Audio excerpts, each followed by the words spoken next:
wala nang pakialam sa pakiramdam ng iba. Ako ay nanlamig, hindi ko rin masisi ang sarili, dahil natutulan talaga ko sa mga sakit na sa'kin pinadama. Nasabihang masama, oo masama talaga ako sa taong masama. At asahan mo na, mas mabuti ako pag mabuti turing mo sa'kin, pero di tayo magkasundo agad. Di na ako tulad ng dati na mabilis magtiwala, sinusuri ko na ng maigi ang lahat. Ayoko nang masayang, puro maling akala lang naman ang kinakalabasan nito lahat. Sumasabi lang sa mga alon ng buhay, sumasaki lang sa mga biro ng buhay.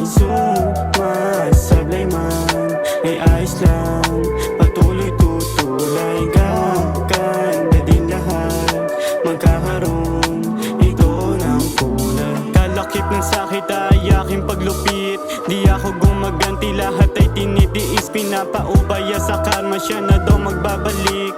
Pag ako kasi matik sa'kin pa rin yung balik, kaya di na masyado na pumapatol, kasi alam ko sa dulo sa'kin din yung hatol. Ninakot ko yung pro, parang suntok ni Pacquiao kay Hatton. Walang iba na gagawin kundi magpadayo. Inintindi ko yung buhay, kailangan i-balansi ang pagiging mabuti at masama. Parehong merong halo at sungay. Naging maagap lang talaga ko sa galaw ng iba, mananatili akong tunay. Ipapakita ko sa kilos at hindi sa salita. Legacy ababakat bago humandusay. Hindi lang patungkol sa pera, pati na rin maka-inspira.